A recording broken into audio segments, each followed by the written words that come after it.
களப்போராளிகளுக்கும் கலை போராளிகளுக்கும் ஊடக நண்பர்களுக்கும் குறிப்பாக இந்த மாதிரி நிகழ்ச்சியில் காண முடியாத முகங்கள், மனிதநேயத்தின் உச்சம் மார்க்சியம். அந்த மார்க்சியத்தை மக்களிடம் கொண்டு சேர்ப்பதற்காக சளைக்காமல் போராடி கொண்டிருக்கும் இந்திய கம்யூனிஸ்ட் கட்சியின் தலைவர் தோழர் முத்தரசன் அவர்களே, புரட்சியாளர் அம்பேத்கரின் வழி நின்று கொள்கை முழக்கங்களை எழுப்பி வரும் எழுச்சி தமிழர் தொல் திருமாவளவன் அவர்களே, பேசிவிட்டு சென்ற அன்பு தம்பி தமிழக வாழ்வுரிமை கட்சி தலைவர் வேல்முருகன் அவர்களே, மற்றும் இங்கிருக்கும் கலைத்துறையை சென்ற நண்பர்கள் அனைவருக்கும் என்னுடைய முதல் கண் வணக்கத்தை தெரிவித்துக் கொள்கிறேன். கூல் சுரேஷ், உங்க பேரை தூள் சுரேஷ்னு கூட வச்சிடலாம். கூலா இல்ல தூளா இருக்கீங்க. கூல் சுரேஷுக்கு பதிலா தூள் சுரேஷ்னு கூட அவர் பேரை மாத்திக்கலாம். அந்த அளவுக்கு அருமையா இருந்தது. நான் இது வரைக்கும் ஒரு 250 படத்தில் நடிச்சிருக்கேன். எல்லா படத்திலும் நடிக்கிறது எனக்கு ரொம்ப மகிழ்ச்சியான விஷயம்தான். அந்த படம் வெற்றி அடைந்தாலும் தோல்வி அடைந்தாலும் அந்த நடிப்பு பணி என்பது எனக்கு ரொம்ப மகிழ்ச்சியான விஷயம். நான் ரொம்ப மகிழ்ச்சியாக தான் ஒரு படத்தில் போய் நடிப்பேன். அந்த படம் ஓடிச்சுன்னா இன்னும் கூடுதலாக மகிழ்ச்சி வரும், ஓடலன்னா வருத்தம் வரும். ஆனால் நடிப்பது என்பது ஒரு மகிழ்ச்சியான விஷயம். ஆனால் பெருமைக்குரிய படங்கள்ங்கிறது ரொம்ப சில படங்கள் தான். சில படங்கள் சொல்கிறத விட பெருமைக்குரிய படம்னு சொல்கிறது தந்தை பெரியாரா நான் நடித்தது தான்.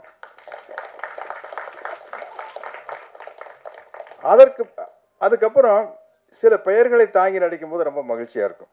அதாவது படத்து கதைக்கும் புரட்சி தலைவர் எம்ஜிஆர் அவர்களுக்கு எந்த சம்பந்தமும் இல்லை. ஆனால் எம்ஜிஆர் மகன் அப்படிங்கிற படத்தில் நான் தான் எம்ஜிஆர், அந்த படத்தினுடைய கதைப்படி.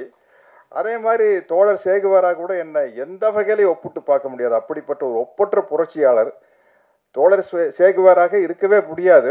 ஆனால் அந்த பேரில் நடிக்கிறது எனக்கு மிகப்பெரிய மகிழ்ச்சி.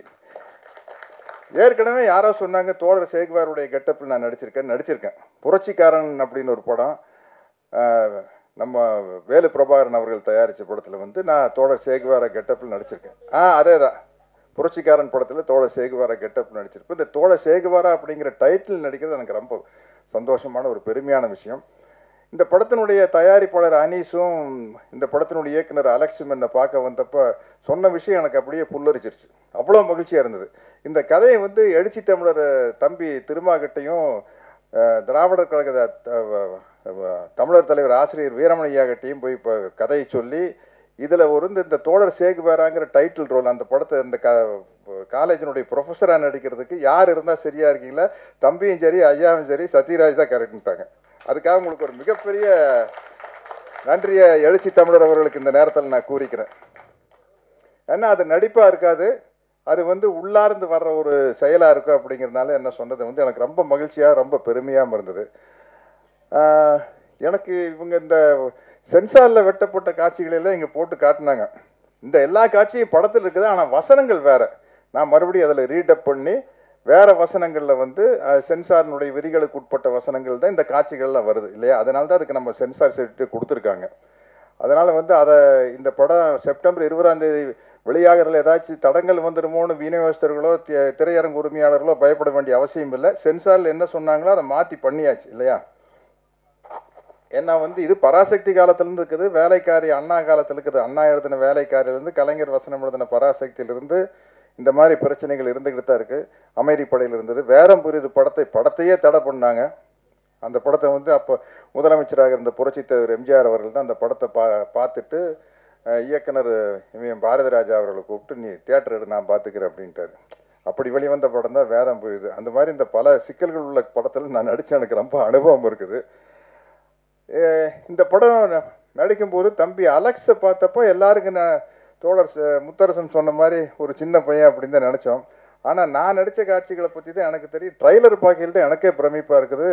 அலெக்ஸ் அவ்வளோ அற்புதமாக நடிச்சிருக்காரு. அவ்வளவு அருமையாக அவ்வளவு ஆக்ரோஷமாக சண்டை காட்சிகளில் அதாவது தன்னுடைய வாழ்க்கையில் இந்த பாதிப்புகளெல்லாம் நடந்திருக்குது. அந்த கோபம் அங்கே தெரியுது. விடுதலை சிறுத்தைகள் கட்சியினுடைய முழக்கம் இருக்குது, அடங்கம் வரு அத்துன் வேறு அப்படிங்கிறது அந்த வலியும் வேதனையும் தெரிஞ்சாதான் அது நடிப்பில் வரும். இல்லாட்டி அது சும்மா ஒரு நடிப்பாக போயிடும். அந்த வலியும் வேதனையும் தெரியுது. அப்புறம் என்ன இந்த படத்தில் புதுசாக ஒரு சின்ன பிரச்சனையை கொண்டு வந்தாங்க என்கிட்ட. நீங்கள் இந்த படத்தில் பாட்டு பாடணும் அப்படின்னு. பாட்டு பாடணும் என்ன இல்லை வார்த்தையை வந்து அடங்க மறு அத்துமீறுன்னு வருது அப்படின்னு எனக்கு ஒரு சந்தோஷம். நல்லா பாடிட்டேன்னா விடுதலைகள் சிறுத்தைகள் கட்சியினுடைய எல்லா மேடைகள்லாம் அந்த பாட்டு ஒதுக்கும். அப்புறம் எனக்கு என்ன பயன்னா, பாட்டு இப்படி நான் பாட்டுன்னு நான் எம்ஜிஆர் ரசிகன் தானே, எனக்கு இது இது பொது உடைமை சம்பந்தப்பட்ட பாடல்களாக இருக்குது. அப்புறம் பாட்டு எல்லாமே ஹை பிச்சில் தான் ஆரம்பிக்கும். அச்சம் என்பது பாருங்க, எனக்கு பாடுறக்க அச்சம் என்பது மடமையடா அஞ்சாமை அப்படித்தான் பாட முடியாததுக்கு ஒரு டிஎம்எஸ் தான் வரணும். இல்லாட்டி ரொம்ப அழகா தனி உடைமை கொடுமைகள் தீர தொண்டு செய்யடா தானா எல்லாம் மாறும் என்பது பழைய பொய்யடா. சரியா பாட முடியல பாருங்க, இப்படி ஒரு சுதி சுத்தத்தோட தான் வரும். பாடணும்னு நான் சொன்னேன், எனக்கு இந்த மாதிரி எல்லாம் பாட முடியாதுங்க, ஏதோ ஏன் லெவலுக்கு ஏதாச்சும் ஒரு இருந்தால் பாடலாம் அப்படின்னா. எப்படி அப்படின்னா, நல்ல ரஃபா நம்ம தம்பி அருண்ராஜ் காமராஜ் படிக்கல நெருப்புடா நெருங்கடான்னா பாடிடலாம். இல்லாட்டி ரொம்ப சாப்பிட்டா அண்ணே அண்ணே சிப்பா என்னென்ன பாடிடலாம். நீங்கள் எங்கேயாச்சும் கொண்டு போய் அச்சம் இருந்தது மடமேடா ரேஞ்சு குட்டுறாதீங்க அன்னைக்கு சார் அப்படின்னா, நீங்கள் வாங்க நாங்கள் பார்த்துக்கிறேன்னு சொன்னாங்க. அங்கே போனால் அதை விட கஷ்டமாக இருக்கு. நான் எவ்வளோ சிரமப்பட்டு பாடியிருக்குங்க தம்பி திருமாவர்களே, நீங்களே பார்த்தீங்களா? அதாவது எனக்கே அதை பார்க்கல, அடக்கமறு அத்துன்னு சொல்லிட்டு பாடும்போது ஏன்னா அப்படித்தான் பாட முடியுது அந்த பாட்டை. ஆனால் ரொம்ப ஒரு பாட்டை வந்து ஒரு பெருமைக்குரிய பாடலாக, ஒரு புரட்சிகரமான கருத்துக்கள் நிறைந்த பாடலாக பாடுறது வந்து எனக்கு ரொம்ப மகிழ்ச்சி. எனக்கு அந்த பாடலில் ஒரே ஒரு குறைதான் இருந்தது.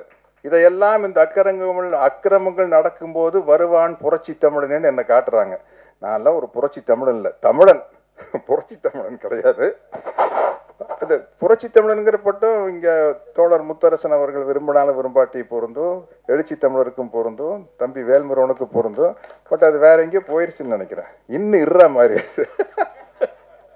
சரி பரவாயில்ல, என்ன அது என்ன இல்லை, அதனால ஒன்றும் பரவாயில்ல, அது ஒரு மகிழ்ச்சியான விஷயம்தான். என்னன்னா இந்த படத்துக்கு வந்து இந்த மாதிரி படங்கள் ஓடும்போது ஒரு பெரிய சமூக மாற்றம் ஏற்படும். அது காரணம் வந்து நீங்கள் பராசக்தியிலேருந்து பார்த்துக்கிட்டு இருக்கீங்க, பராசக்தியிலேருந்து நாரோடி மன்னன் வரைக்கும், வேடம் புரியுது, அமைதிப்படை எல்லாம் வந்து இந்த சமூக மாற்றத்துக்கு மிக முக்கியமான படங்கள்.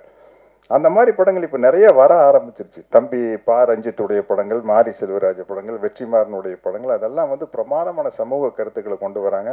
அந்த வகையில் இந்த படம் வந்து இதில் வந்து என்னதான் சென்சார் வெட்டி இருந்தாலும், இந்த வசனங்களை மாற்றி இருந்தாலும் சொல்ல வேண்டிய கருத்துக்கள் மக்கள்கிட்ட போய் சேரு அப்படிங்கிற மாதிரி இருக்குது. ஆமாம், ஏன்னா வந்து சில சமயத்தில் அதான் வாத்தியார் படம், எம்ஜிஆர் படத்தில் வந்து புரட்சி தலைவர் படத்தில் உதய சூரியனின் பார்வையிலே உலகம் விழித்து கொண்ட வேலையிலேன்னு பாடியிருப்பார்.